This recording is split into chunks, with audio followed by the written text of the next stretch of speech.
Strong gale force winds were noted in the report on the bridge the morning after we anchored in Bremerhaven during the return passage to the States.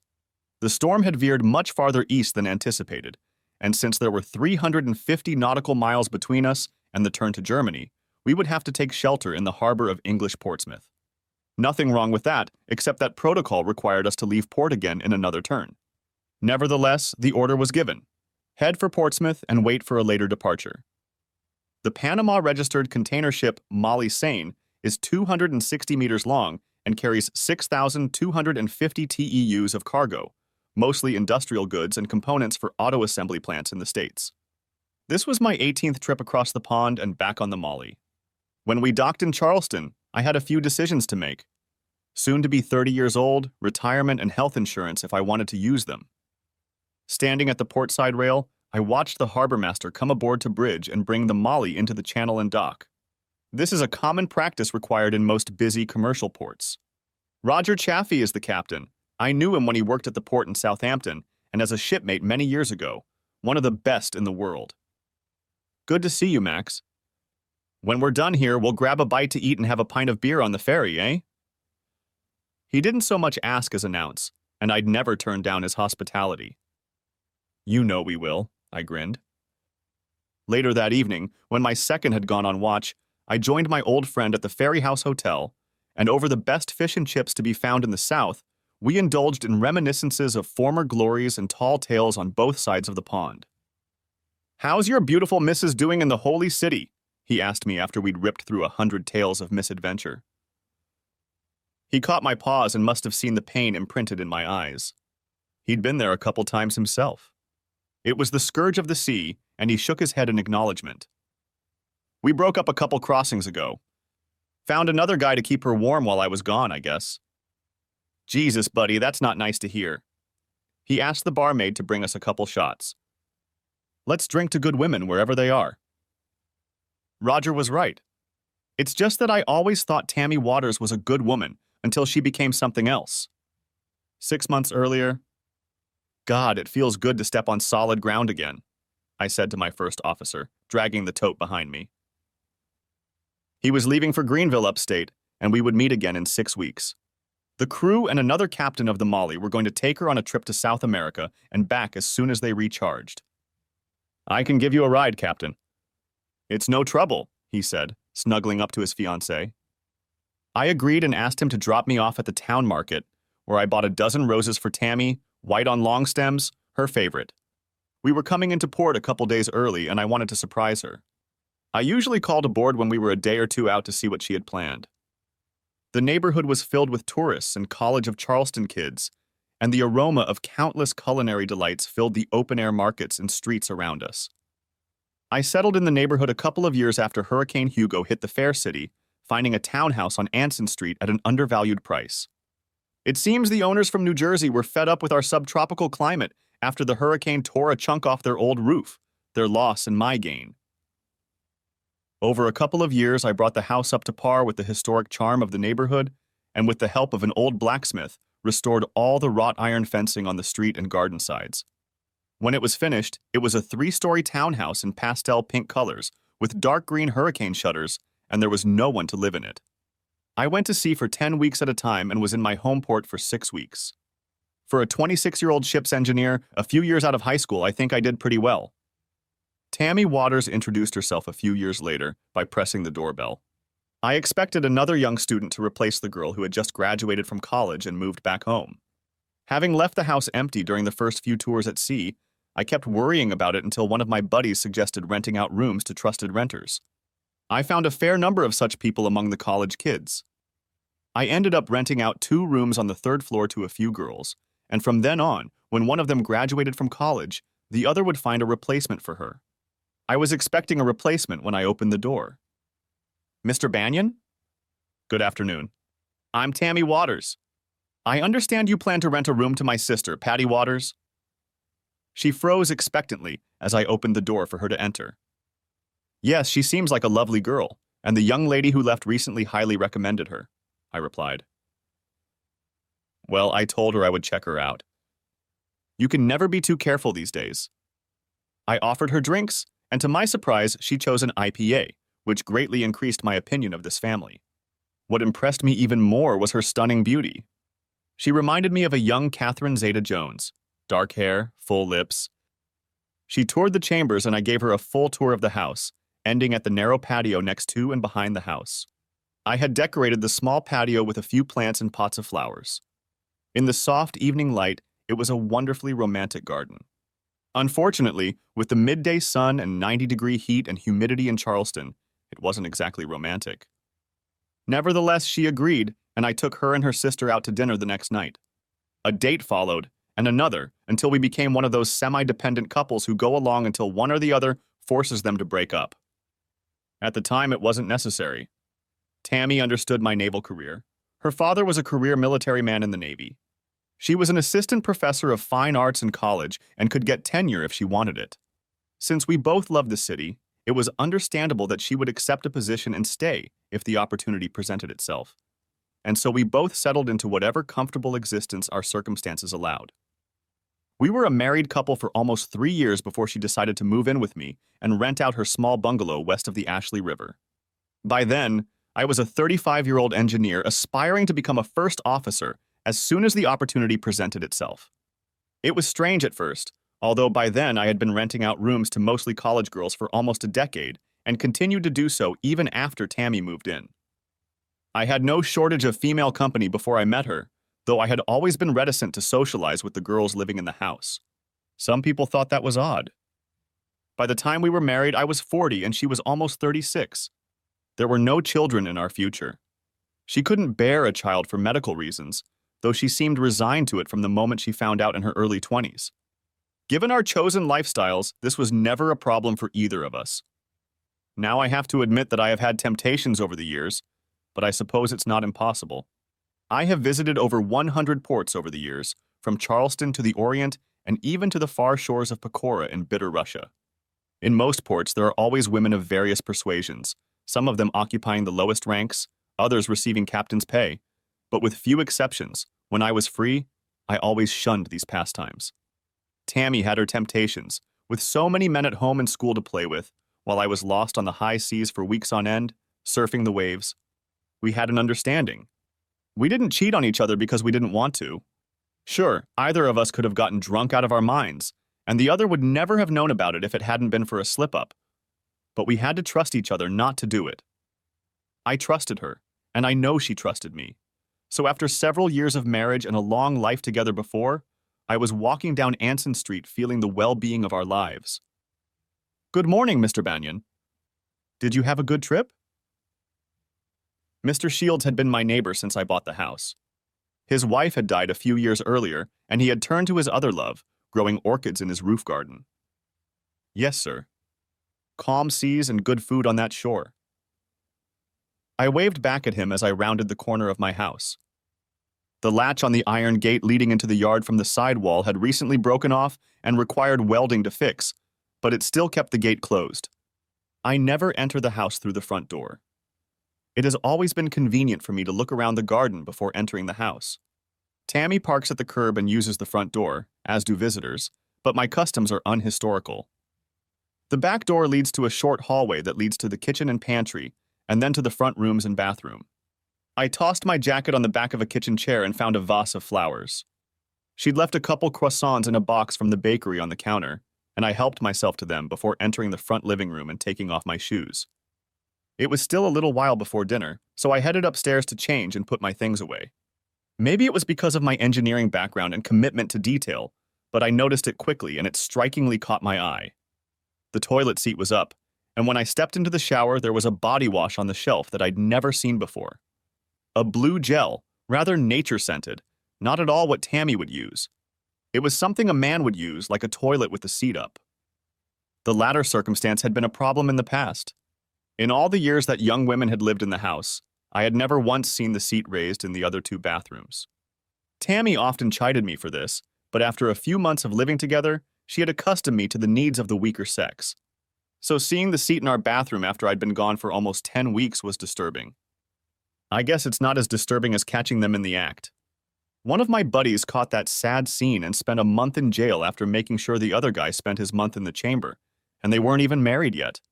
No, That was bad enough, although I kept telling myself there could be a damn good reason why the seat was up and there was a man's body wash in my tub. I couldn't think of one, but there could be one. I finished getting dressed and went downstairs to check the messages from the board and then went back out, made a kind face and went to Henry's house for a pint of beer. Henry's is a local pub nearby, aimed at those of us who like a good drink and some jazz to calm us down a bit. My old friend Such runs the bar and I can always count on special treatment and advice whether I want it or not. "You look like a cat on a walk, old man," he called out to me as I walked in. The people from the meat market didn't disperse until the evening, so there were a few regulars in the establishment. "When did you get back?" "Didn't you hear my whistle?" "I gave you 2 quick ones," replied I. He just laughed and said he thought that was the little tag that could. Satch got his nickname for his pleasant looks and charm, as well as the cool jazz he loved at the joint. He liked his regulars, too, although we've been rotating them lately. Myself and a half-dozen others frequented the place for several years. We lost a couple people to conniving spouses, and a few more moved away. "Maximilian's Golden IPA is on deck," he announced into the microphone. His name is Maxwell, but I never paid attention to his quirky expressions. "Hey, before I forget, Dave Hoff was here asking if you'd stopped by yet." Dave was one of the regulars we lost due to the spouse affair in the new place. But he's a young guy with a solid head on his shoulders. His ex-wife Tracy, on the other hand, is a stupid bitch, but give her time and she'll figure it out. She's lost one of the good guys. "He left a letter here for you," exclaimed Such from the end of the bar. I opened it, savoring the delicious beer, and was surprised to find an invitation to a wedding at Lake Texoma, Oklahoma. My laughter could probably be heard all the way down the street. "He's marrying his damn ex-sister, for crying out loud!" I roared with amusement. The date was set in 4 weeks, and considering I had 6, it all seemed doable. Let's drink to Dave and the crazy shit he's about to get into. I raised a toast to our small group gathered that day. Then I tipped back my pint and gathered my thoughts to head outside. Tammy didn't get home by 8 p.m., and I didn't call her to let her know I was back. Instead, I just sat in a chair by the living room window, looking at the street outside, and in one of those moments I almost wished I had one of those soft-haired house cats. We had 2 of them on our ship, even though it was officially forbidden by regulations. The sidewalk was already starting to darken with dusk when her car pulled up to the curb a couple places later, and I was just finishing my 2nd pint of ale since returning to the house. I had a million questions, twice as many doubts, and no faith in any of the answers, especially as I watched the 2 of them approach the sidewalk. I was pretty damn sure they were both about to head straight for their nest when she turned, hugged the man, and with a kiss sent him into the Audi across the street, the one with the College of Charleston faculty sticker on the windshield. I'd met him before. He was the head of the department where she worked. A swaggering man with the intellect of a scholar and the temperament of a fool, a good dozen years older than me. I almost laughed to myself. Tammy is a very pretty woman, and if she wanted a lover, she could have had any number of suitors a dozen years younger than her, if not more. But instead she'd lusted after a toad of a man. It can't be seniority, she already has it. She's not short of money, and I know I satisfy her in bed. I just shook my head and turned toward the door as the key slid the deadbolt back into the frame. She walked into the foyer and sighed as if it was the end of a long day. I briefly remembered our first meeting in this same foyer. In my mind's eye, she was still just as beautiful until a smudge of ugliness showed through. She headed toward the kitchen, and perhaps it was a premonition or the startled squeak of my imaginary cat. She stopped and turned around. The room was dark, but I could see it in her eyes as she brought her hand up to her mouth. "Oh my God, are you home?" she asked, as if the ghost standing before her was just a figment of her imagination. "The horn sounded this afternoon? Was that you?" I just nodded and looked out the window. She had to know I'd seen them from my seat. How could she not know? "Why didn't you call me?" "I decided to surprise you by coming back early." "Guess I should have called." She paused for a moment, and then her artistic tendencies kicked in. Thomas? We were just having dinner tonight, that's all." She tried to smile, but even in her years of training apprentices, she had failed to master the artifice required to train her husband. "Can I assume he paid and expected more at the door?"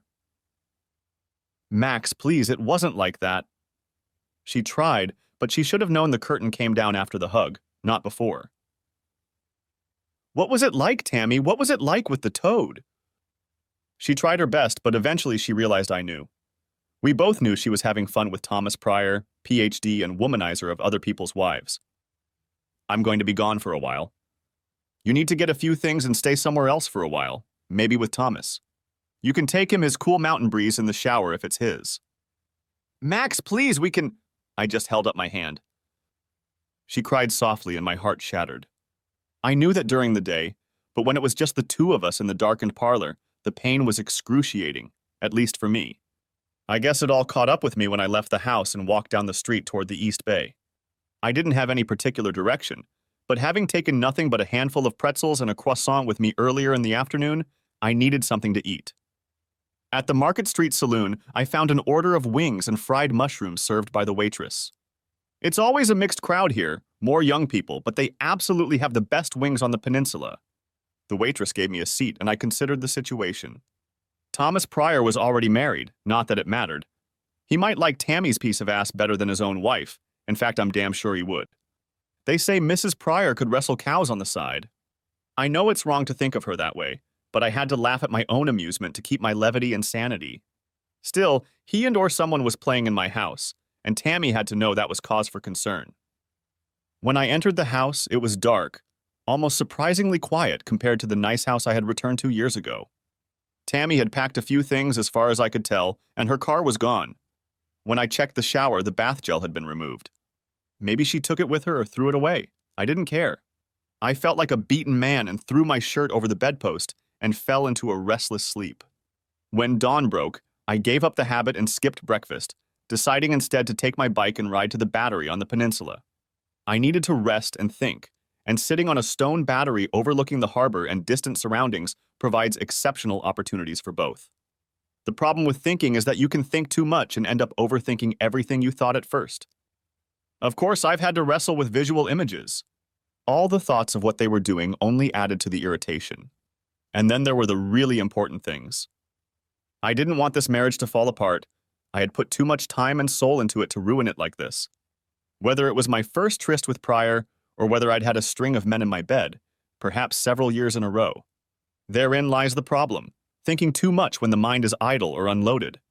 Both lead to an almost Faustian bargain to make things right, almost trading my soul for things to be the way they were before, and therein lies the problem. I no longer knew with certainty how things used to be. One thing I knew for sure was that I would have to sit down and talk to Tammy, pushing aside the clouds of destruction for the time being. Her boss had entertained her in my bed while I was on duty at sea, and she apparently saw nothing wrong with that. It was a big hurdle to overcome if possible, and I didn't know if it was possible. I found out later that Tammy had gone to stay with her sister, the same one who had rented a room from me when we first met. Tammy kept her bungalow and, when her sister's marriage broke up, allowed her to move in after the previous tenant's lease was up. Whether Pryor had met her there or not, I didn't know. We'd have to wait to talk.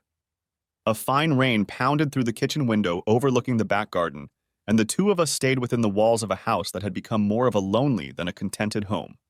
She looked well, but at the same time haggard, if that's possible.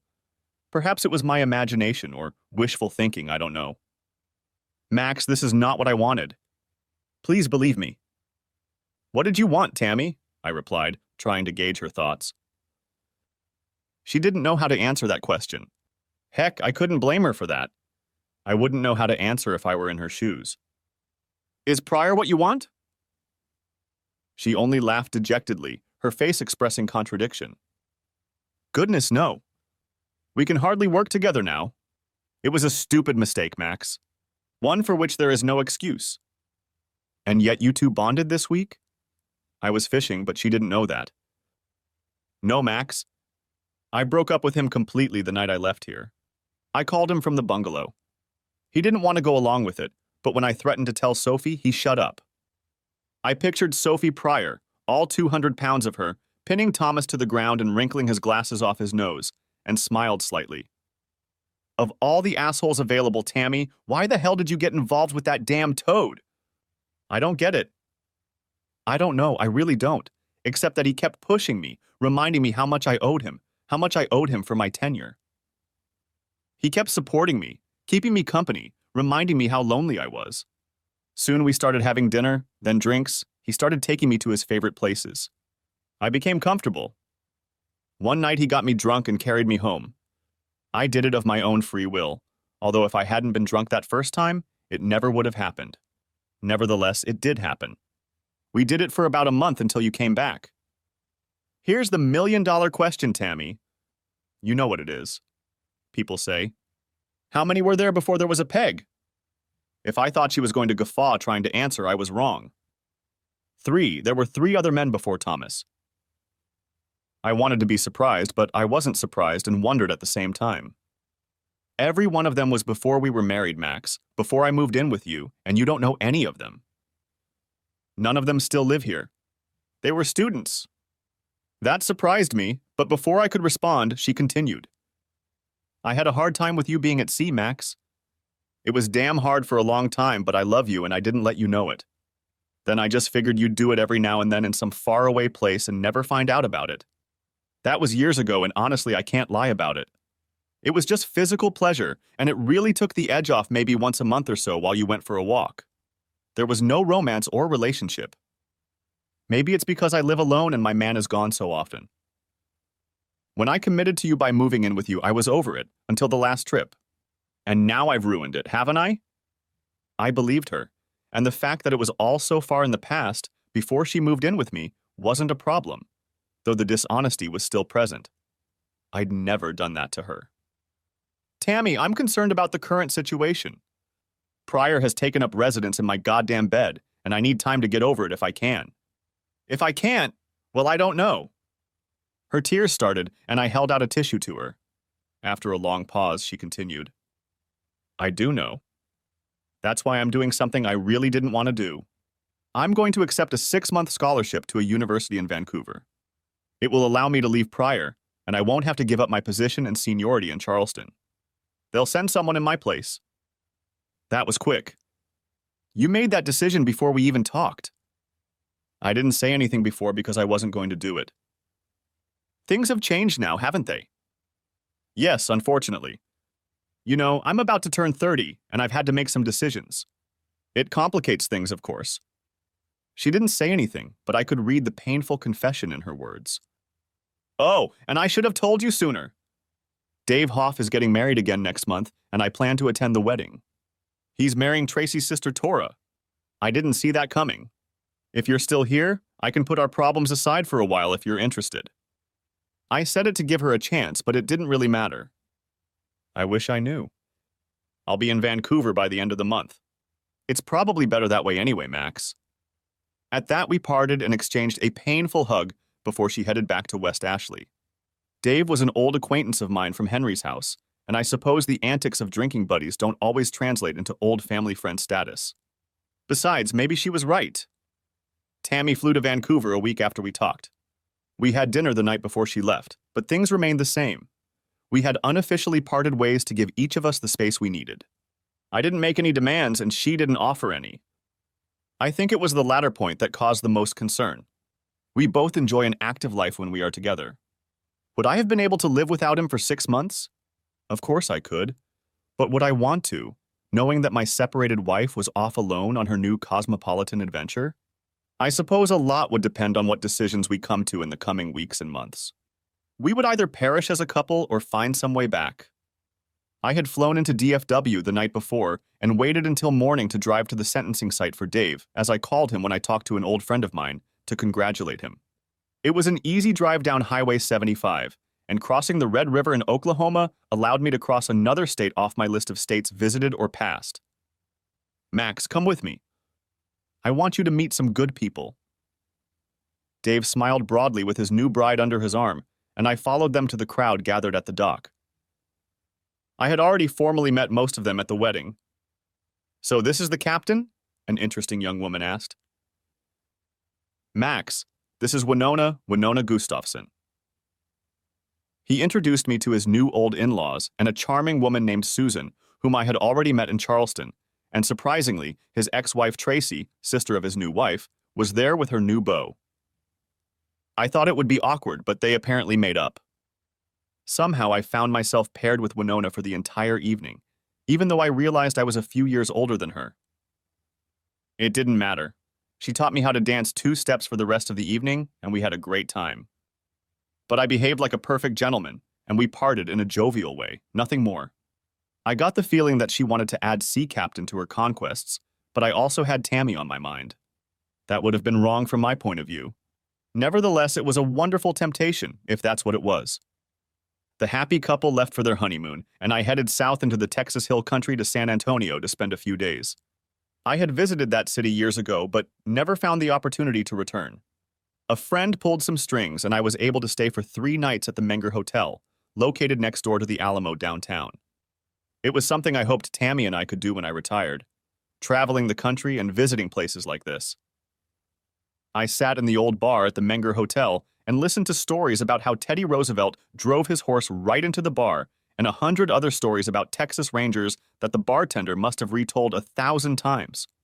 For the rest of the evening, I'd pour myself a drink upstairs and do it all over again the next night. A week later, I was already preparing for another port call with the burden of an uncertain marriage and decisions I couldn't make. Almost 6 months later, the passage eastward had lasted 14 days when we approached the lights of the gantry cranes on the Bremerhaven waterfront. With mostly calm seas, the voyage was uneventful, except for one offshore stop where the engineers made a quick repair to the aft main shaft. After that stop, the Molly Sign would spend 6 days in port. We waited for the last third of the Borg-Warner parts order to arrive at the dock before we could set sail. The extra 3 days gave me the opportunity to give most of the crew a vacation, so they could do what the crew does during the 3 days of freedom. "Captain Bunyan, perhaps you would like to have dinner with me tonight?" a tall, distinguished gentleman asked me after we finished customs inspection. Dennis Toller was the master of several hats and roles, chief among them director of port operations for Bremerhaven. When the most powerful man in the port asks you to join him for dinner, you do just that.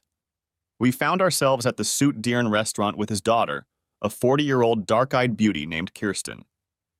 "Max, do you ever take passengers when you make your transitions?" asked Kirsten. "Last summer, I invited a couple of young college students to make the crossing from New York to Southampton. They thought it would be a grand adventure, but I suspect they got pretty bored after the first few days. We don't have elegant cabins or nightly entertainment, unless you consider poker games between crew members entertaining." The gleam in her eyes gave away her adventurous spirit, and I sensed that she would find her own entertainment if necessary. I used to fly regularly to New York with my ex-husband, and I remember looking down, trying to see the ships on the water, and never being able to see them too high, I guess. I've always wanted to take a trip like that just for the adventure.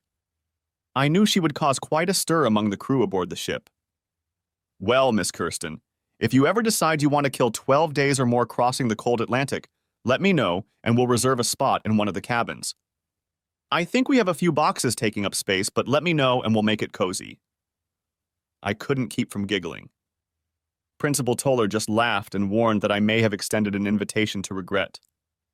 The vessel Mollysina was fueled, bulkheads securely fastened, when the harbor master led us out of the harbor. 6,250 containers were in the hold and on board when my engineer cranked the propeller and steered us into the North Sea.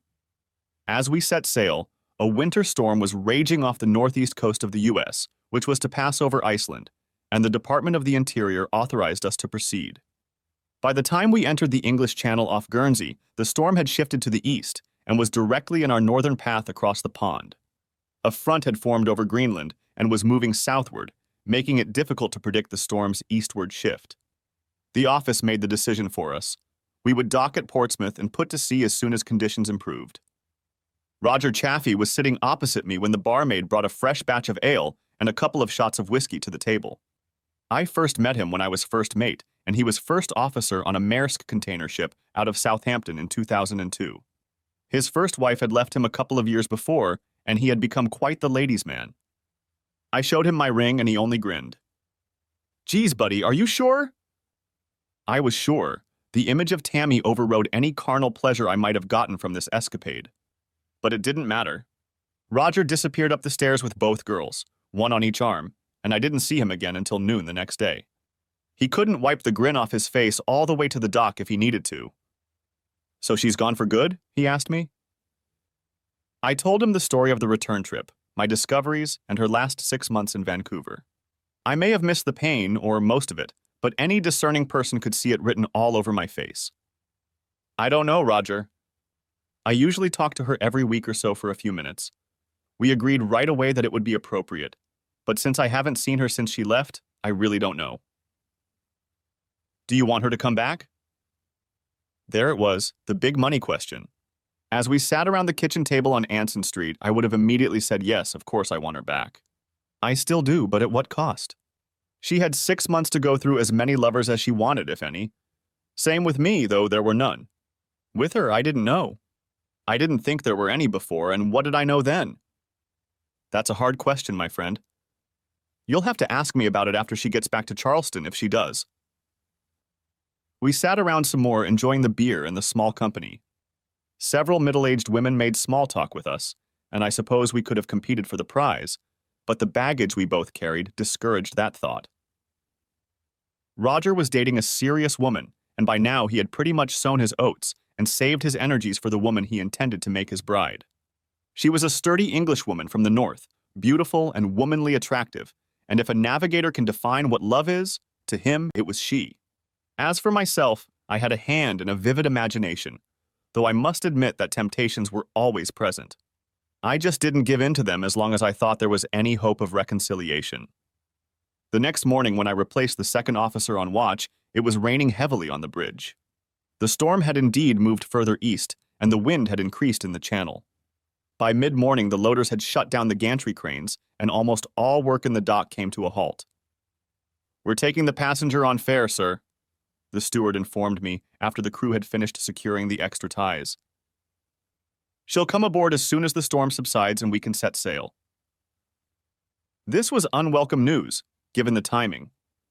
I was sure the ship's galley wasn't ready to accommodate a paying passenger, and we'd have to vacate an extra cabin to make room. "Did you say she?" "Where did she come from?" I asked, remembering the conversation at dinner the previous evenings. "Exeter, sir." The steward busied himself with preparing the passenger, and I returned to my duties, watching the storm play out over the next few hours. By early evening, we were put in line to sail, hopefully by early morning. "Our passenger, Miss Seaver, has come aboard, sir, and the first mate has escorted her to her cabin." "Shall I set the captain's table for 9 p.m., sir?" When we have a passenger, whether paid or unpaid, we usually have a meeting shortly after embarkation and before sailing to discuss a few rules and expectations, as well as a safety briefing. A container ship is a dangerous environment, and the safety and well-being of all crew and passengers is paramount. "Yes, please. Set it up on board next to my cabin and have the first and second officers present." As per custom and tradition, I changed into my dress uniform, put on my cap, and turned the latch to enter the wardroom. "Captain Max, what a terrific impression you make." She smiled vigorously at me. "Miss Seaver?" I asked, taken aback by surprise for a moment. "My ex-husband's name is Toller Seaver. I never changed it after my divorce." Kirsten Toller Seaver had clearly managed to charm my 2 officers before I arrived, as both could barely contain the smiles on their faces. They were given a safety briefing and familiarized with the prohibitions she could impose on herself aboard ship. The following was about my performance as captain of the ship. "So, Kirsten, how did you manage to make this voyage?" "We are a long way from Bremerhaven." "Oh, that's a wonderful story, Max." "I told Daddy that I was serious about making the voyage, and by the time I decided to do it, you had already left port. Then I heard about the storm, and he told me you had to come in here. The only airport I could fly into was Exeter, and here I am. I called him already after I left, so there was no stopping me. Your office didn't want to let me in at first, but I told them I could come 12 hours before my flight, and they agreed, especially after I called the Pope's name. I had to clear my throat with a barely perceptible cough and cast a disapproving glance at my officers, who were clearly amused by Miss Kirsten's familiarity. "I'm sure it's been a difficult journey, ma'am, with the storm and all. I hope our accommodations here will be adequate. If I had known you were coming, I would have—" "Oh no, Max, everything is fine as it is. I wouldn't want it any other way, really." I couldn't object to her smile even if I wanted to, and we continued small talk by the board before bowing out and leaving our guest to return to her quarters. "Captain, I'm sure the crew will be pleased," my first mate stated, grinning full mouth. No doubt they will be pleased, I pondered to myself as I walked up the steps to the bridge. A few hours later, Roger Chaffee led us out of the harbor, and spotting Miss Kirsten on the observation deck, winked in his old man way. Female forms always caught his eye. Next time, old friend. And he headed for the starboard skiff. The crew of the Malicena numbered 9, and they were all from Portugal. They had been aboard for the last few crossings, with some of them filling in for each other when one or the other changed ships or moved on to other voyages. While the stories of sailors from distant lands are sometimes true and numerous, most container ship crews are of the same nationality. The familiar language and customs make the voyage much more harmonious in the long run. A couple of long-time Portuguese sailors ruled the crew with an iron hand when needed, which was rarely. Mostly all their irritation was relieved on shore. Besides, working 12 hours a shift and 12 on a day off for 10 weeks left no time for pranks. Nevertheless, when Miss Kirsten was on board, I asked each of my staff to keep an eye on her. Max, it's breathtakingly beautiful here. Is it always like this here? Miss Kirsten asked me a couple of nights into the trip, standing on the observation deck. The only light in the long distance is up there, unless the deck lights are on. It was crescent moon that evening, and the background of a million stars against a black sky all the way to the horizon set the mood for our excursion. A problem requiring my immediate attention was radioed from the bridge, and I withdrew, almost feeling her lustful gaze on the back of my neck, or so it seemed to me. My staff dines in the stateroom, which seats 6 people. Since 2 seats are always taken, we usually dine as a foursome. With our fare-paying passenger, Kirsten got the sideboard next to the captain's seat. This put her under her elbow at every meal and almost always allowed her to be the center of attention. I don't think any of us objected to that. I know my second was fascinated by her as soon as he saw her, so much so that my first officer started teasing him when he thought I couldn't hear, calling him second puppy. It was all within the bounds of shipboard fun, so I didn't say anything. A couple nights later, under the same bright starlight and moonlight, Miss Kirsten and I were on the lookout bridge again, enjoying each other's company and chatting about social life in general. Max, you and your separated wife never had children? She asked, looking out into the Black Sea in front of us. No, we both settled down to a life of adventure, I suppose, mine here and hers in the academic world. Besides, she was out of state, and we didn't think adoption would be fair to the child, given my constant absences and her career aspirations. How about yourself? Is there a young Kirsten among you? She paused briefly and took my hand. Oh yes, I have a daughter. She's all grown up, or at least she thinks she is. She is 20 years old and is at the university in Würzburg. Very independent, she is studying physics and a lot of things I can't get my head around. Her name is Marlene, after her great-grandmother, Daddy's mom. We fell silent as she stood and smiled at the mention of her baby. Max, do you mind? She asked, pulling a small flask out of her jacket. Of course not, I replied. Passengers were allowed to bring anything with them, as long as they had it with them and no frills. I kept a small bottle of cognac in my cabin for special occasions, although it didn't officially exist. She took a small sip and offered it to me, to which I declined. Duty and all that, I reasoned. We finished our evening meeting and I returned to the bridge to finish my report before retiring. I got back to my quarters around 11 p.m. and, after typing up some literature, fell asleep, setting my alarm for 5 a.m. People tell me that the older you get, the less you can sleep at night. This has never been a problem for me. Once I lay down on my pillow, I don't move for 5 or 6 hours unless my alarm clock goes off. It rang at 2:34 a.m. with a piercing screech like the sound of a mortal wound. It wasn't my alarm clock. It was the voice of a person in extreme agony. By the time I jumped to my feet and grabbed my overcoat, the officer of the watch had already rushed past my quarters and on down the narrow passage. There was a commotion outside, and the door to Miss Kirsten's cabin was open. As I approached, a man in pants down to his ankles was lying on the floor, and the duty officer grabbed his shoulder. Jesus Christ, what's going on here? Shouted I in the midst of the confusion. The crewman lying on the floor was bleeding, and Kirsten was standing nearby with a large knitting needle in her hand. I woke up to him getting into my bed and panicked. My needlework bag was on the table next to me, and I just grabbed what I could. She was already crying when the initial shock passed. I put my arm around her and helped her into the cabin. Kirsten, please make yourself comfortable while I sort everything out. I handed her a box of tissues and pointed to the small refrigerator in case she wanted something to drink. When I returned, my staff and both Portuguese chiefs were at the ready. There was a large blood stain on the bed, and the offender was being cared for by our first assistant, who was also our dispensary doctor. By the time we were done, it was clear what had happened.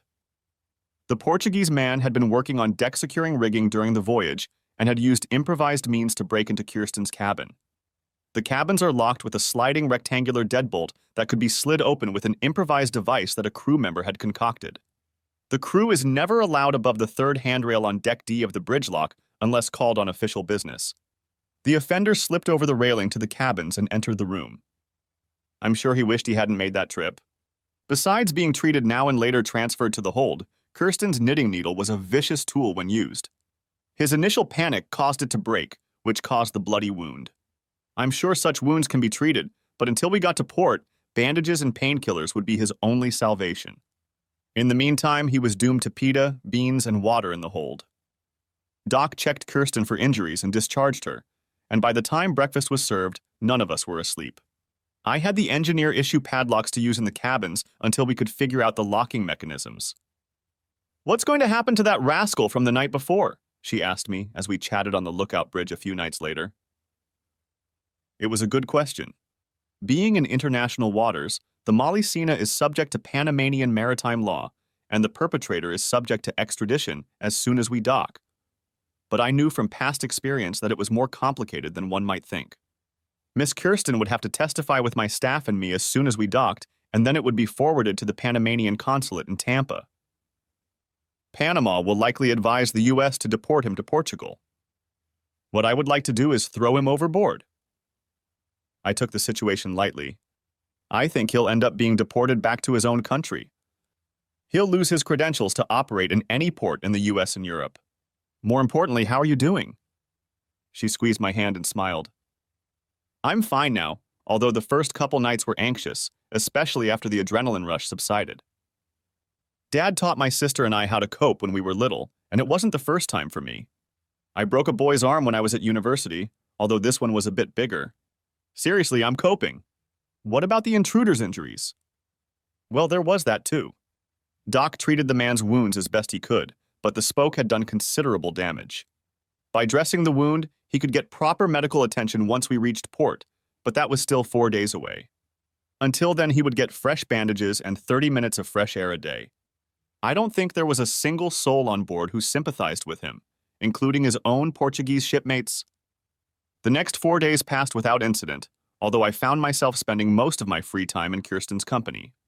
By the time we entered the shipping channel off Charleston Harbor, I think she knew pretty much everything about me except some intimate preferences. Some things just aren't talked about with a lady. We pulled in behind the battery and the harbor master met us with 2 tugs to take us to the Wando Welch, the terminal on the Mount Pleasant side. 2 shorts and a long whistle as we passed East Bay let Satch know I was ready to give my sea legs. I hadn't called Tammy, so I didn't know if she came back and heard it or not. After going through customs and giving a statement, the health department officials boarded the ship and took custody of the crewmen in the hold, and I handed the helm over to my engineer before setting sail. "Captain, come on, my fiancé and I will drop you off downtown." My first officer had already loaded Kirsten's suitcases onto the cart and headed for his wife's car. Kirsten was staying at the Spectator Hotel on State Street, just south of Market Square, for a few days until she traveled to Washington, D.C. and on to New York City. From there, she intended to fly home. When we dropped her off, the bellboy busied himself with her bags, and she hugged me tightly, reminding me of how hard it had been for her on the deck that evening a few nights before. "Max, when you get your personal business sorted out, remember that you promised to give me a royal tour of the Holy City." She reminded me of that with a quick kiss. With those words, I set off and they drove me to the house. No white roses this time. It looked much the same as it had 10 weeks before. I lifted the deadbolt on the iron gate, cursing myself for not having time to finish repairing the weld, and walked across the yard to the back door. When I entered the house, it was as quiet as it had been a few weeks ago. There were a few signs that the Border Patrol had moved in before I left, but otherwise nothing had changed. When Tammy left for Vancouver, I decided to rent out another room to a second student, a family friend of a girl who was already staying with us. Both of them were quiet and peaceful souls, kept to themselves and carefully policed, so I often didn't know if they were even around. One of the girls had left a couple of messages next to the phone counter, and looking through them, and the stack of junk mail next to it, I saw that Tammy had forwarded a couple of business letters, and in the stack was a note from Mrs. Sophie Pryor. Mr. Bunyan, please call me when you get back in town, Miss Pryor. Quick and precise with a phone number. I put it aside and took the stack of laundry to the back room, then headed upstairs to shower and change in anticipation of a quick bite at Henry's and a pint or two of beer. I heard your rusty bucket come in early, Max, Such exclaimed, placing a cold IPA in front of me. Last time we talked, you were thinking about moving into a nursing home. I'd turned 52 a few months before, and Such never let me forget it. It didn't matter that he was only a year younger than me. It didn't matter. To me, it was just another year on the right side of the green grass. I was as healthy as a horse, if indeed horses are the standard of good health. I was still as virile, only with a slight tinge of gray on my temples, and I still had all my teeth. I'm thinking of opening a dormitory for young female students, 3 to a room. Considering I already had 2 female students living in my pastel house, Such only shook his head and chuckled at the thought. One of the female students sitting at a nearby table overheard the conversation and approached me, asking if I was serious as she was looking for a place to start her summer session in a few months. I handed her a business card with the numbers of the 2 boarders I already had and told her to give them a call. They were handling all the new ones. Such just looked at me and we both burst into laughter. Not bad for an old geezer about to retire. A few days passed when I remembered the short note from Sophie Pryor and decided to give her a call. Max, thanks for taking my call. I know you're a busy man, and with everything going on, I wasn't sure you'd want to talk. Sophie answered on the second ring. Sophie, I always have time to talk to you, you know that. Can I assume this has something to do with your husband and my wife? I asked, getting straight to the point. I suppose it does. Thomas has had cats for a few years now. I just didn't expect Tammy to fall so in love with him. I would have called you sooner, but every time I went back to the Battery, you were off to sea again. This time I left a note for that nice girl who took up residence in one of your rooms. She was so kind. Yes, they are both fine young ladies. Yes, they are. And as for Thomas, I threw him out of the house in Charleston, albeit with a black eye to match his black traveling bag. She chuckled. He's staying at our apartment on King Street, though he seems to spend as much time in Vancouver as he does here. According to his secretary, he attends scientific conferences. Horse manure, I say. I thought you should know since Tammy, according to her staff, has been in Vancouver for the last 6 months. I really don't know what the hell she could find in it. Nevertheless, Max, she called me about a month ago and asked if I could influence Thomas after apologizing for a hurricane of tears for 10 minutes. Apparently, she was tired of his harassment and he didn't want to leave on his own. I got the impression that he tried several times to stay with her, but she wouldn't budge. I know it doesn't justify her staying with Jim Dahlberg for a few months, but at least she's come to her senses about Thomas. I've taken care of him for my part. As soon as those words left her lips, my heart sank, and I chased myself away for not noticing it sooner. Jim Dahlberg is a visiting professor of humanities from Kingston University in Ontario with long-standing ties to Vancouver. We've had dinner with him several times over the past couple years, even invited him to visit. Perhaps it was the long, pregnant pause that had Sophie worried. Max, you didn't know about Jim? No, Sophie, it was news to me. Oh my God, I thought it had all come to light since Tammy left for Vancouver. Do you know how long this has been going on? Max, I really don't know. You know, people talk and stuff. I've heard rumors as far back as last year. All I know is that it was still going on when she called me, or at least she was living in the same apartment. I checked with the university for contact information for both her and Jim, and it's the same. Sophie, thank you for telling me about this. Seriously, it's very important to me with everything else that's going on. I promised Sophie to stay in touch and ended the conversation. Sophie, you're a sly old bird for throwing her under the bus like that, muttered I to myself. In addition to the revelations about Tammy and Dahlberg, I also learned that Thomas Pryor was essentially a kept man, since he didn't own any of the assets he and Sophie shared, and had no claim to her wealth or property since she had inherited most of it before they were married. The two of them lived on Battery Row, the most prestigious address in the city. She also owned an apartment in King Street, and she told me that she had decided to move his things out and change the locks in his absence. Poor Toad. 6 months of separation just got the seal of approval, and while I should have been seething at this revelation, I took it surprisingly calmly. Sure, I was mad as hell at the deception, but it no longer seemed odd. It made sense from an adulterer's point of view, since Jim Dahlberg was an easy mark for any serious suitor. Thomas was just a damn toad. There was no other way to call it, and I still couldn't understand it. There had to be more to this story. In any case, I looked at the ring on my finger, and without thinking long enough, I took it off and put it in the candy dish on the mantel. "Well, hello, my sea captain," she said when I answered. I hadn't thought of Kirsten since my buddy and I dropped her off at the Spectator upon arrival in port. "Good day to you too, Miss Kirsten." "Max, how are things with your family since your return?" "Pretty much the same, I must say. I'm living alone again," I replied, not bothering to tell her any further. She paused for a moment and then turned to me. "I need a companion for dinner tonight, Max. I hope you'll be nice and spend the evening with me. I made a reservation for 2 at the Oak Restaurant. It came highly recommended to me, and then we could take a walk down the street since it's such a lovely evening. It's much nicer here than in snowy Bremerhaven." She hooked on tightly and pulled me along with her. "You can pick me up in the lobby downstairs at 7 o'clock this evening." I don't know if I agreed, but when we finished talking, I found myself in the upstairs closet looking for a tweed jacket I really liked and headed for the shower. If I was thinking about Tammy, her thoughts were clouded by distance and visions of Jim Dahlberg. I know I wasn't thinking exactly as I probably should have, but the elixir, if it didn't work, was certainly intoxicating enough for dinner and a walk. I got ready and headed down Anson Street with a half-sit. At 5 to 7, I was sitting at the Spectator bar, sipping bourbon from a tumbler, waiting for Miss Toller-Seaver. When I looked up, she was standing there. "Jesus," I whispered, trying not to breathe. She only smiled and greeted me with a European hug. "Miss Kirsten, you look stunning as always." "Captain Bunyan, you are a man of fine words. What woman would tire of being called stunning?" After finishing her bourbon, Kirsten threw a shawl over her shoulders, and we caught a pedicab out front for the ride to Broad Street and the Oak. We arrived, and the maitre d' escorted us to our reserved seats in a cozy alcove on the second floor. "And the missus?" she asked over dessert. I hadn't said anything about my discovery a couple days before, but we were comfortable enough with each other that I could tell it was probably the proverbial nail in the coffin lid as far as her current living arrangements were concerned. "There's no hope of reconciliation?"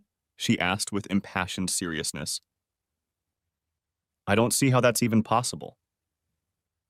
It was as if a spark had been lit in her eyes. "Is that why you don't wear the ring?" I'd completely forgotten about it, but she was right. It was over between Tammy and me. "Let me tuck in and we'll take a walk around town," I suggested. We walked out onto Broad Street. Kirsten took off her heeled shoes and pulled on a pair of canvas walkers before taking my hand in hers, and we walked through the maze of antique stores and galleries. It was a cool, early March evening, comfortable enough for her coat and my tweed. An hour or so later, I caught another pedicab, and the two of us headed to Henry's house for another drink. And frankly, I felt like showing off in front of such with Kirsten on my arm for a little rubdown. "You know my usual dude and white wine for my escort," I said with a chuckle to him at the bar. It was a weeknight, so the meat market vendors weren't as numerous as they were on the weekend. "It's nice to see Max finally realize he needs a chaperone." He smiled, muttering, "Tammy?" looking at me spitefully. I only shook my head slightly. Kirsten smiled and squeezed my hand tighter, which amused Such even more.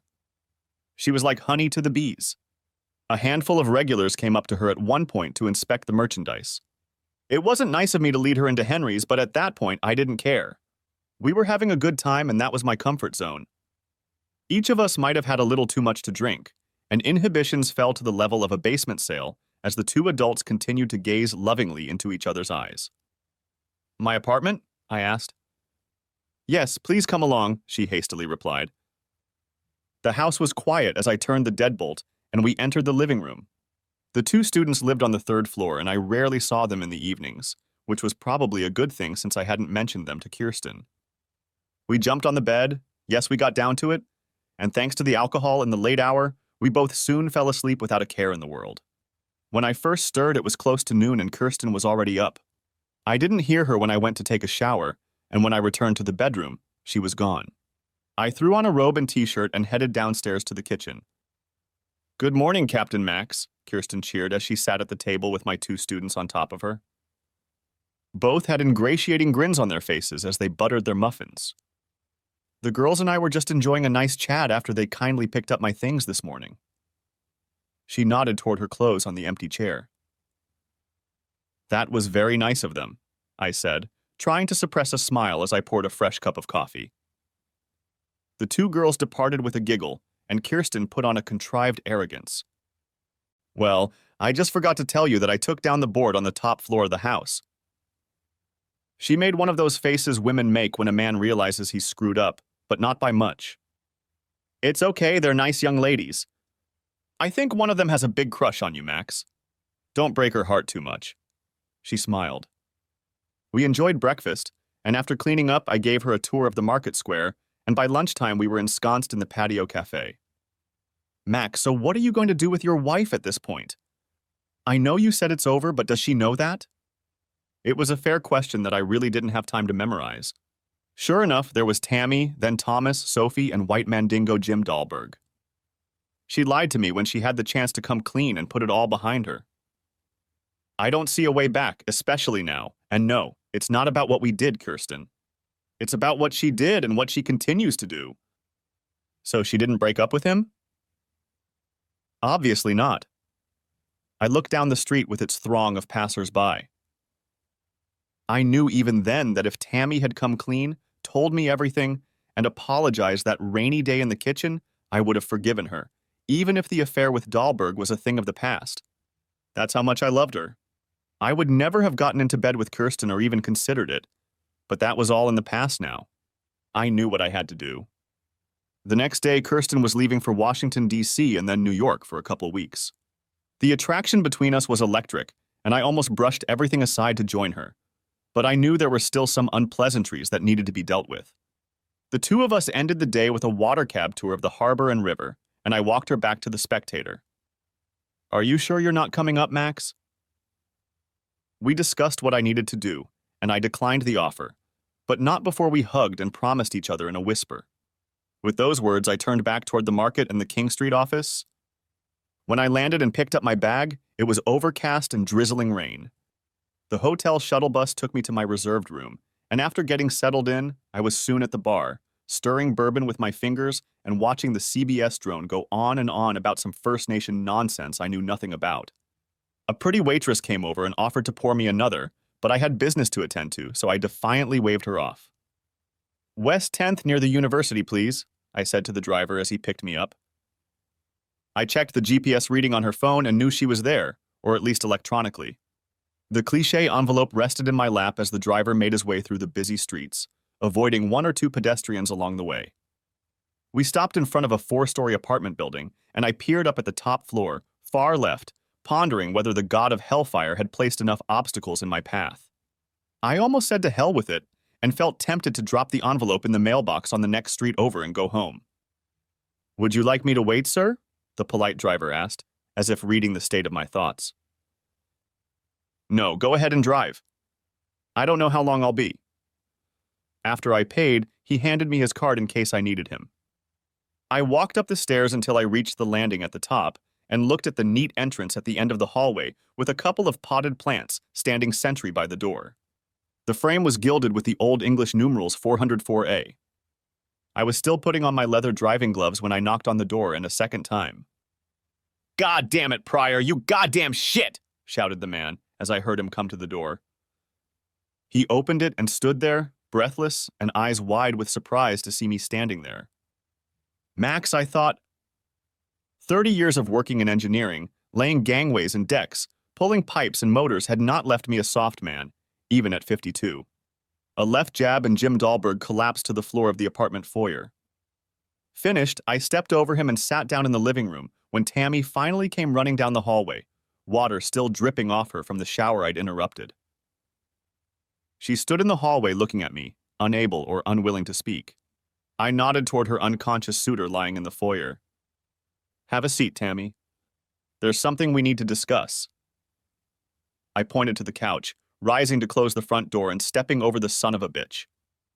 Why didn't you just come back to the house, Tammy? I guess I shouldn't answer that question since you clearly weren't going to give it up. Dahlberg hissed, and Tammy rushed over to help. Max, that just couldn't be done. What the hell were you thinking? I looked at her in bewilderment. I was thinking about all the times he entertained you in my bed, or his, or wherever. That's what I was thinking about. I tossed the yellow envelope onto the coffee table and watched her eyes widen. Max, it's not what you're thinking. I interrupted her and walked down the hallway to the apartment's only bedroom, where I saw freshly laundered sheets and their clothes strewn across the floor. Tammy helped Dahlberg to the couch where he lay in a daze. I've been honestly giving you, Tammy, half of my savings for the last 12 years since we started living officially. We each have our own pensions, so there's no need to make a big deal out of it. I had my own house before you came along, and you had your bungalow in West Ashley. I'm going to keep it simple. Just sign the papers and I'll deliver your things to the other side of town. She looked as if a reaper had just burst into the house and wiped out the top floor in a bloodbath, and Dahlberg sat there like a Canadian chipmunk, his jaw swollen and puffy. Max, let me come home to talk and see if we can get past this, please. I just shook my head. Tammy, I almost fell in love with you when I first saw you, and to be honest, I still do. But you tore my heart out with this. I'll never be able to trust you again. How the hell could I? It could have been 30 people, not 3. I'll never know, and what does it matter? No, you killed us, and I don't see a way back. You can't say that, Max, you can't! I looked at her standing in her clothes in the apartment a continent away and nodded to Jim Dahlberg before shaking my head. Jesus X? Don't go back to the house, Tammy. There won't be a single thing there for you. The girls will know you're persona non grata on Anson Street. Just sign the papers and live the life you've lived for so long in my absence. I turned around before she could see the tears in my eyes and walked out. I looked back when I reached the stairs and she was standing in the doorway crying. I continued on my way and started walking towards the center of town, hoping to escape before the local police caught me for impersonating a criminal. The next day was a long, quiet flight back to Charleston. The local police never showed up at the hotel, and I left Vancouver with a troubled soul and an even less certain future.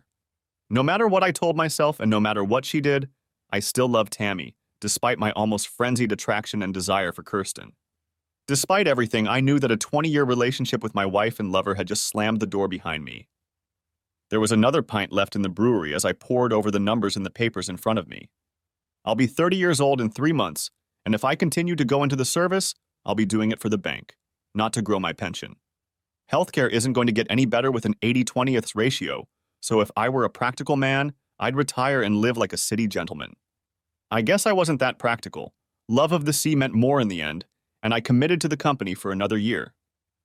Max, I'm sorry to hear the bad news about you and Tammy. You've had a long journey. Such was as sincere as it was even possible to be. He'd tried to do it 3 times himself, but never could. Yeah, but it's okay. We'll both get over it and move on with our lives. I was lying. It really wasn't that fine. When I got back from Vancouver, I painfully packed all of Tammy's things and had the truck deliver them to her sister's bungalow as I had promised. Sea captains don't cry, so the instructions said. I was stoic and determined right up to the point where I had to unload her crates and pack the contents, and then I stopped. These stupid bastards who imagine that burning a bitch is a great purification of the soul have never loved a woman the way they do now. They talk about it, about getting their pound of flesh, but none of them have ever stood on the ashes of what they created. I stood in an empty room and cried like a damn baby 6 feet 2 inches and 200 pounds of empty shell. Then I went to Henry's and got drunk. That drunkenness brought me out of the hangover and I began to put my foot down again, and it was still 2 weeks before the new shipment. The Molly Sane was on the move again and 3 days away from Charleston, and I lay in my bunk and looked over the ship's news and personal mail.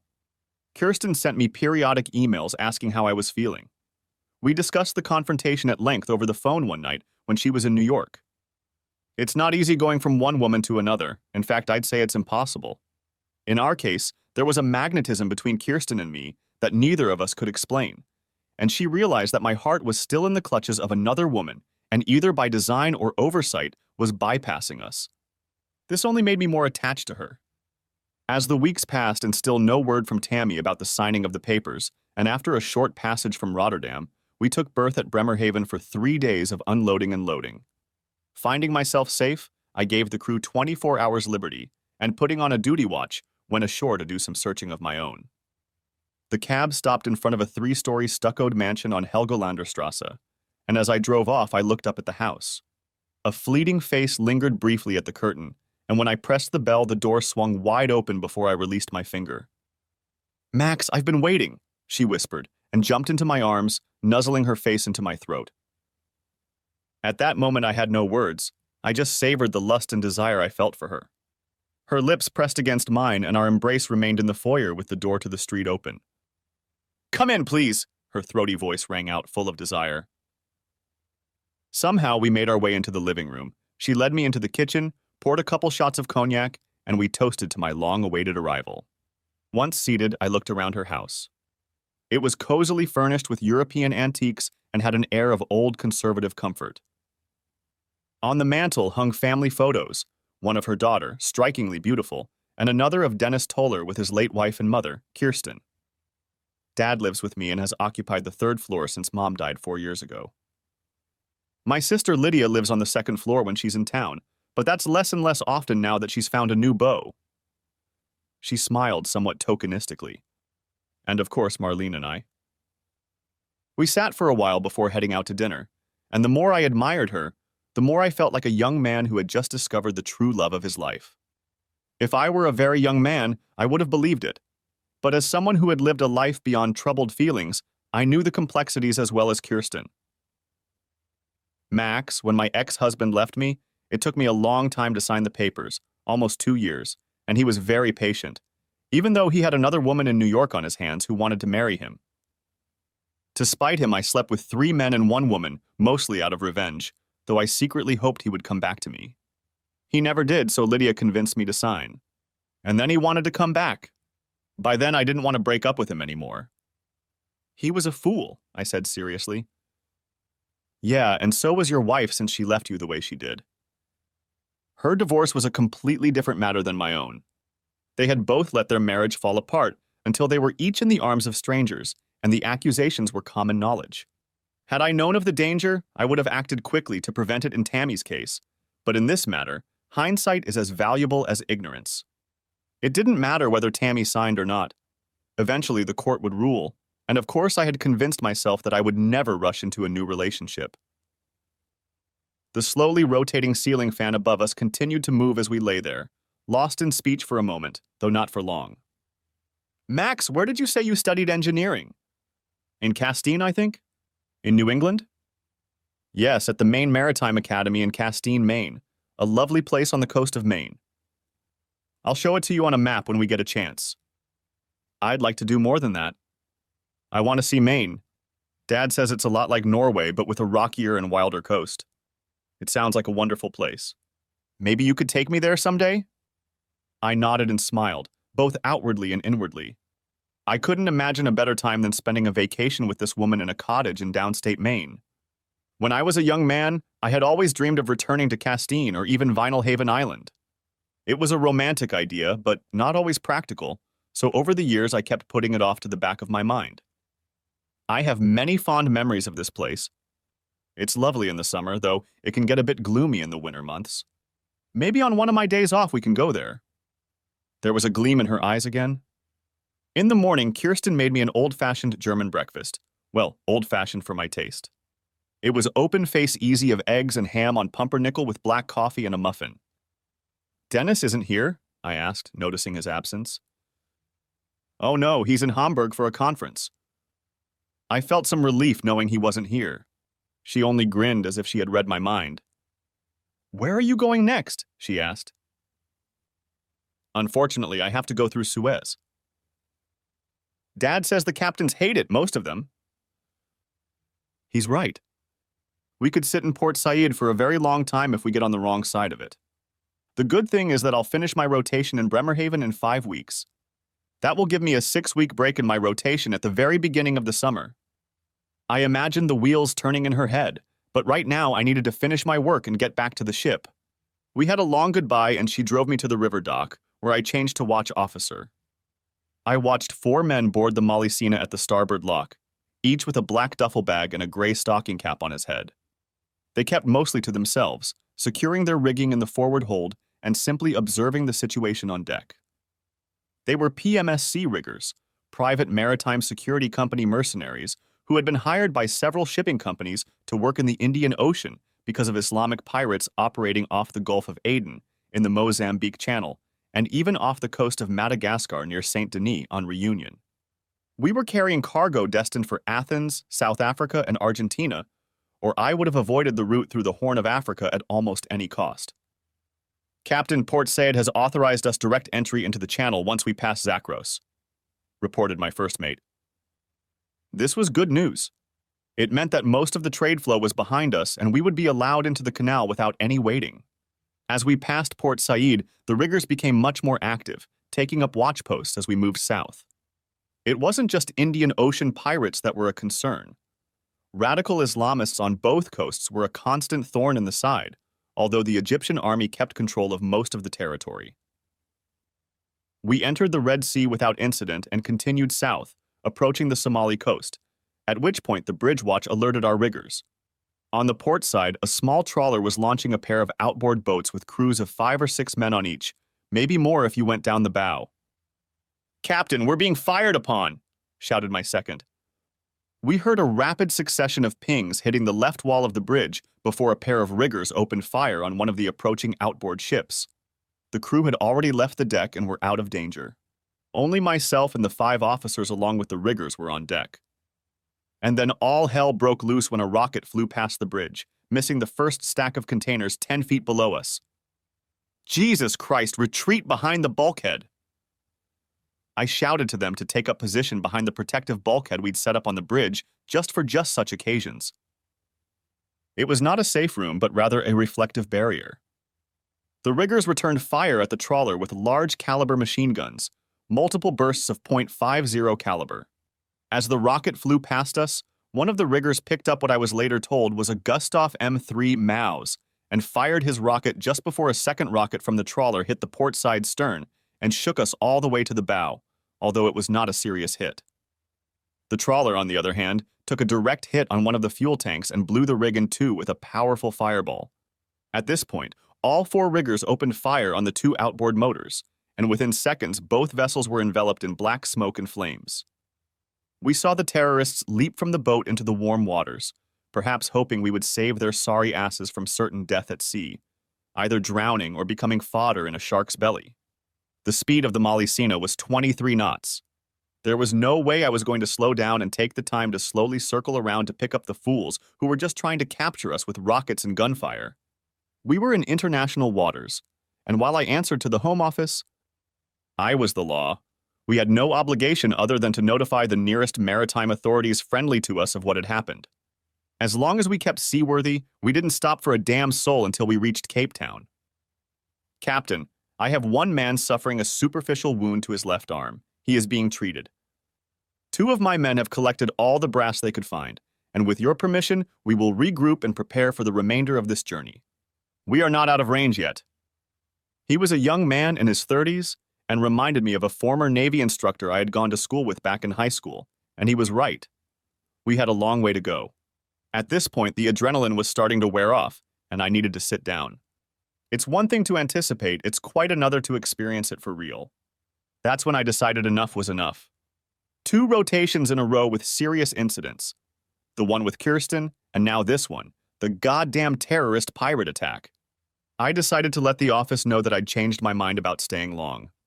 In the meantime, I sat my first and second officers down, put 3 tumblers on the board, and put 3 fingers of cognac in each. "Here's to the high seas and another $1 earned, boys." We toasted, tipped it, and did it again before I made a satellite call to the office. 3 weeks later, we were making our way across the channel on our way to Bremerhaven.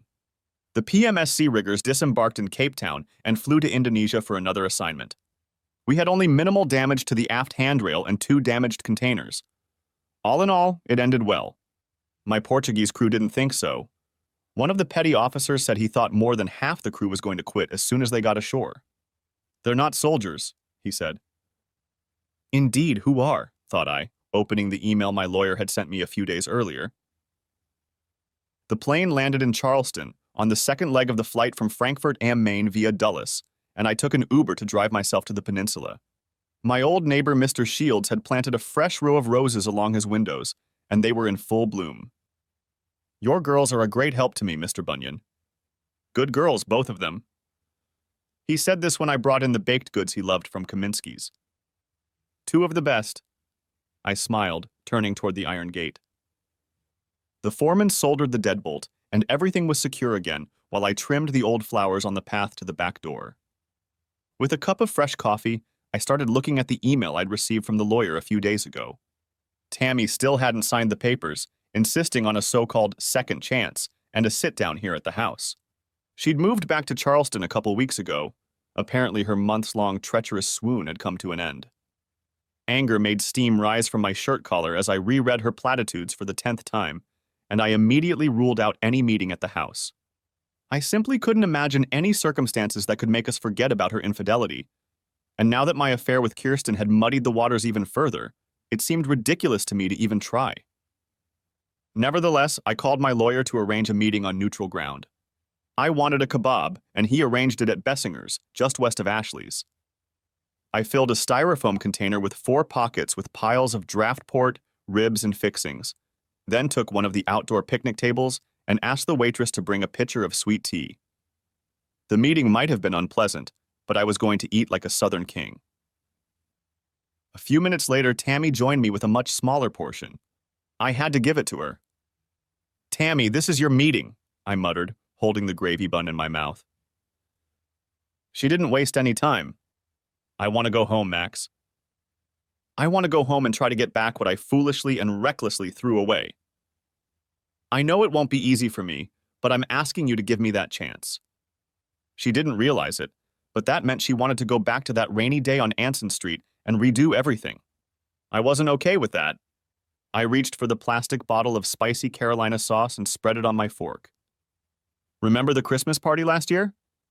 The one where Jim Dahlberg held mistletoe over the head of any woman he could get near, including you? That asshole knew where the bathroom was on the second floor. Hell, he knew where everything was, didn't he? I took a bite out of my pulled pork sandwich and savored the flavor for a while, waiting for her response. I know it sounds frivolous, but she'd already broken my heart and I'd shed all the tears I was going to shed. I had other things I wanted to know. I want to know about that damn toad, Thomas Pryor. At this point, Tammy was on the verge of tears, but she pressed her lips together. Thomas blackmailed me, she said in a quiet tone. He caught Jim and I together one afternoon and threatened to go to you. He videotaped us on his phone. Jesus, Max, I didn't want any of this. Things were getting out of control, and then there's Thomas. I didn't think, and when Jim told me to get away from it all to Vancouver, I thought that was the end of it. I didn't know Jim would show up. I was weak around him. He has that effect on women. I don't know what it is. I know what it is, Tammy. It's a cheating wife, a wife who's been cheating on me for a year and a half. That was even before that Christmas, wasn't it? She didn't need to answer. I could see it in her face. I half expected blackmail. I convinced myself it would have to be dealt with later. Tammy, I don't see that anything has changed from what we had in Vancouver. In fact, that meeting was a complete waste as far as I'm concerned. Max, we've been together for over 20 years. You can't just drop everything like that. Go out and have an affair. God knows a couple of them drool over you all the time. I'll give you a free card, hell. I'll give you a dozen of them, even if I hate every minute of it. But we can't give it all up. She was already crying, but she still didn't understand. I'd given her a pass on Anson Street if she'd just come clean and get it over with. Instead, she cuckolded me for another 6 months. That was the term I showered her with. She knew what it meant to her ego. Cuckolded with her damn stud. Having fun with him right in her own bed. Jesus Christ. She didn't deny anything, just sat there crying, realizing the futility of it all. Tell me, Tammy, why did you start a relationship with him in the first place? You know the old saying, curiosity killed the cat. The others were telling the truth about him, that he was hung like a horse and twice as talented. I thought I could make do with one time and get rid of the itch. Screw that, Tammy. I could have found 100 desirable women over the years, kept one in each port, but I didn't. I had no way of knowing how many there had been or how many there would be down the road. The old saying that absence makes the heart grow merrier seemed to be nonsense in this case. We looked at each other, realizing that this was the end, and I had no appetite anymore, only sadness after 20 years. Maybe she was hoping I'd be around again when she sorted out the desires in her head. Maybe she had already sorted it out, but I couldn't trust her. I couldn't share any of my plans with her other than just knowing that I wouldn't be around her anymore, and that was where we parted ways. She didn't know about Kirsten, and I didn't see the need to tell her. What I did to Kirsten happened after I took the ring off, knowing it was over. Maximilian's Gold IPA is on deck, he announced into the microphone. Satch walked up to him. Did the fat lady sing her song? I nodded and sipped a thin layer of foam. Not only did the fat lady sing, but she brought the curtain down. Tammy signed the papers, and we settled up so that the final judgment would take effect in a few months. Dahlberg left for Toronto. He was rumored to be staying as far away from Tammy as possible, but I tried to ignore it. Sophie Pryor had divorced her toad, and Thomas ended up moving into a townhouse in North Charleston, not the address he'd been aiming for. Satch, have you ever thought about throwing in the towel and going to that island you've always dreamed of? Man, I think about it from time to time, but look at me. I've got my own apartment with all these moms that come here. I'm big and black and handsome, and I've got my boys to play with. He pointed to his saxophone in the corner. Then he flashed me his trademark white-hot smile. I'll get to that someday, man. After procuring a mug each for the regulars, we headed out the door and toward Anson Street, where a light haze of rain hung in the air. I pressed the bell on the doorframe of a townhouse on Helgolanderstrasse and heard footsteps approaching. When the door opened, a young woman, a 20-year-old version of Kirsten herself, stood in front of me. You must be Marlene, I said, extending my hand. Yes, Mr. Banyan. My mom told me you'd be stopping by today. Please come in. Please call me Max. I followed her into the parlor, leaving my bag in the foyer while she told me to make myself comfortable. Having been studying young ladies her age for over 25 years now, I was used to varying degrees of beauty and not so beauty. Marlene was in a class of her own. Any man who charmed this girl had to thank his lucky stars for such good fortune. Mom said she'd be here for dinner. She put the tea in front of me and sat across from me. She's been very excited for a few days. Not a few moments later, the front door swung open and Kirsten walked into the room, seeing the two of us, followed shortly by her father, Dennis. She rushed over to me and gave me a hug and a kiss, and Dennis shook my hand. Lunch was enjoyable, and after the table was cleared, Kirsten and I sat in the yard and enjoyed the moment before putting our bags in the trunk of her car. Marlene was going to drive us to Frankfurt am Main and then continue on to Würzburg. The next morning it was 10 o'clock when we rented a car and drove to Castine on Penobscot Bay. Our flight arrived in Bangor and we had a few hours of driving ahead of us. I had promised Kirsten months ago to take her to coastal Maine, and with the colors of fall all around us and the warmth of a mild day, it was the perfect season. I had rented a cottage for the week, and all we had to do was pick up groceries and get comfortable if nothing else. Mr. Banyan, may I call you Max? The distinguished gentleman asked. Of course. I'll address you as Dean Gardner if you don't mind. We both chuckled as the dean of the Maine Maritime Academy escorted me into his office overlooking Castine Bay. It happened by chance when I ran into an old acquaintance from the MMA who ran a cruise ship out of Fort Lauderdale. He called a friend, the friend called another friend, who in turn asked the dean to call me. This was to negotiate the final terms of a contract to teach engineering as an adjunct professor at the academy. We came to an agreement, and a short time later I was racing toward a rented cottage near Dice Head Lighthouse. You got it, didn't you? Exclaimed Kirsten, seeing my shining face. Of course I got it. You didn't doubt it, did you? I replied, picking her up in my arms and carrying her to the soft bed. The next day we had a decision to make, where we wanted to live and for how long. I still had Anson Street, she had a place in her family home in Bremerhaven, and I now had a part-time job here in Castine. We were sitting on the shore of Dice Head looking across the bay at Islesboro when Kirsten asked, "Why not there?" Well, the ferry takes you across the bay, not here. I'd have to take the ferry to Lincolnville and then drive over an hour to get to Castine. I'd have to have my own boat to get here. You're the captain, Max. It's pretty simple, isn't it? She looked at me with one of those expressions women make when they can't believe how stupid we men are about some things. Later that evening, I searched the internet for used boats and found a couple of perfect choices, one in particular. It was a former lobster fishing boat that had been converted into a small pleasure craft for an elderly couple on Vinyl Haven. It had a rebuilt Cummins diesel engine with only 200 hours on it. A couple days later, after becoming $20,000 poorer, she was mine. Kirsten found a house. It was a white planked cottage overlooking Castine and within walking distance of the marina, where I could get a parking space at a reasonable price. The house wasn't cheap, but it had a garden and a tavern a mile or so south. I put down a deposit and the owner let me rent it until we closed. We became official residents of Islesboro. I was assigned a 6-week pipe fitting class for freshmen, as well as supervisory duties on the work being done on the TS State of Maine, an MMA training vessel docked in the harbor. I had to finish the job before Thanksgiving and the holidays, so Kirsten and I made plans to go to Charleston before flying to Germany. As we walked from the market, Anson Street was full of sightseers and students crowding the stores and establishments. Such had recommended his girlfriend to handle the property affairs of the house in my absence, and the girls in the house were quite reliable. I turned the key in the lock and entered the house. It was as if I'd never left. I made sure to let the girls know that they could use the downstairs as they saw fit, as long as they kept an eye out, and they did. It had been a long day of traveling, so after ordering Chinese takeout and drinking a bottle of wine, we headed out for the night after making slow, gentle love in bed.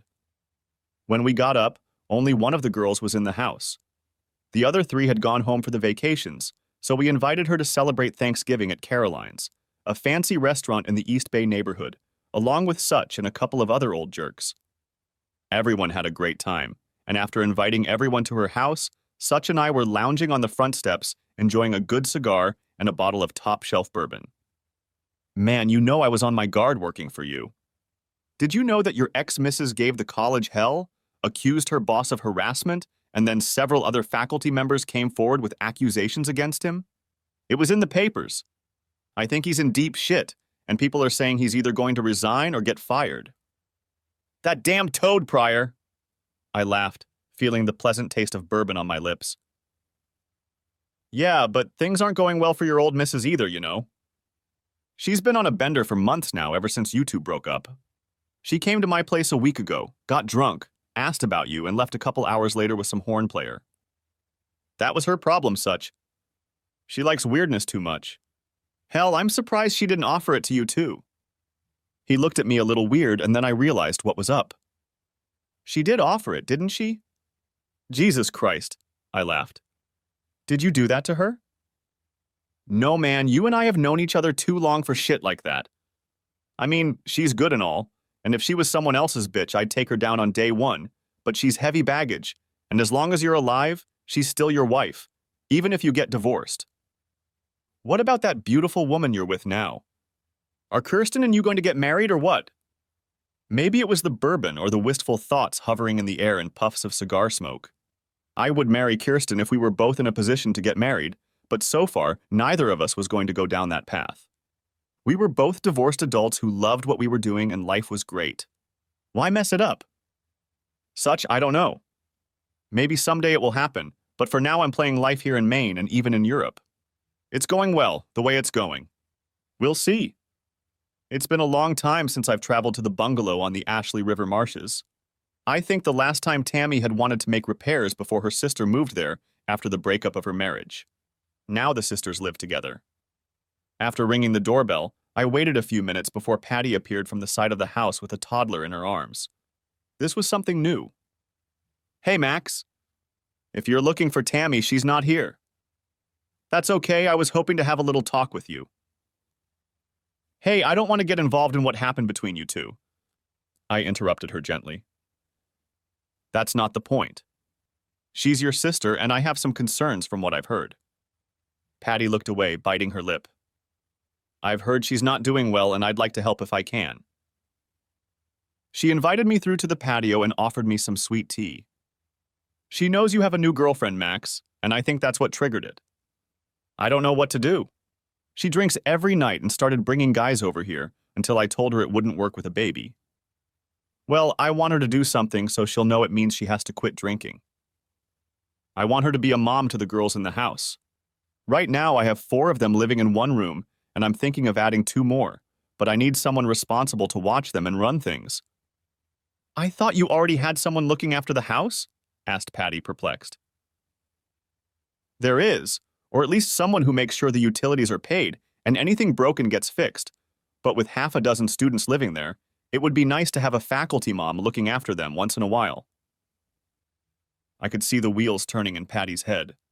We both knew Tammy wasn't an alcoholic. It was her crutch and she needed another one for a while. I'd deal with the consequences eventually, but it could wait. What's the boy's name? I asked. She looked worried at first. Oh, I'm sorry, Max. I should have introduced him when you first arrived. It's Charlie. Long story, but I won't bore you. She tried to laugh, but she failed. I could only wonder. Patty agreed to talk to Tammy and have her call me if she was interested. It didn't take long for the call to come. The sisters talked, and Tammy told me how much she missed hanging out with the girls. She kept her demeanor low-key, never mentioning Kirsten or soliciting any information from her.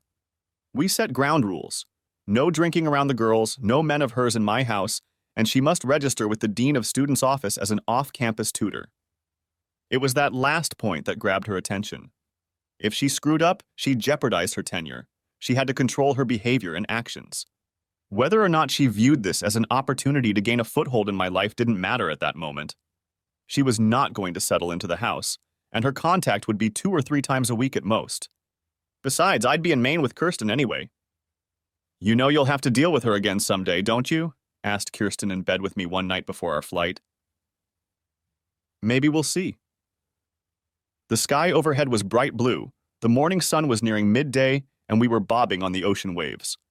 A little girl was trying to open a pot on the deck after I had lifted it out of the water a few minutes ago, but she was so insistent about it that I sat back and watched her efforts. She made a grimace and pulled her gloves up to her elbows as the hatch opened and she climbed in. I'm sure the dark green crayfish with the huge claws had other plans, but she pulled it out and tossed it into the white plastic pail at her feet to join the 4 others we had collected earlier. We were about 100 yards from the dock with my 8 yellow and black buoys, each holding a lobster trap on the ocean floor. The little girl's mother stood on the dock and watched us, keeping a close eye on our progress. The little girl, Etta, waved to her mom as we walked back to the dock. Etta was named after her grandmother Marlene and mother Kirsten, and in her 6 years she was very advanced in every way. Sei vorsichtig, Etta, exclaimed Marlene. I lifted the girl out of the boat and she ran off to her mother while I went back to the task of securing the rigging and bringing in our supper. I stopped at the dock and looked out to sea where the far shore was a mile away. I was home now, where I had been before, when I was young and learning the rigors of youth and coming adulthood. The age of 60 was fast approaching, and Kirsten and I were comfortably settled on Islesboro. She would turn 50 in the fall, and she still looked as delightful as when I first saw her. She gave me firewood as she rubbed my back in time of need. We hadn't been back to Charleston since I had sold the Anson Street house a few years earlier to the College of Charleston for use as off-campus housing for the Faculty of Arts and Humanities. Tammy was instrumental in bringing the parties together after becoming the new dean of the faculty. She quit drinking altogether and still lives with her sister in West Ashley, helping to raise her nephew Charlie. According to Patty, she has not had a single significant person in her life since her divorce. Such sold Henry's house and invested a small portion of the proceeds in a bar in Key West, bringing in a pretty blonde girl half his age. I still can't imagine him trying it a 4th time, but they seemed quite happy when they came here last summer.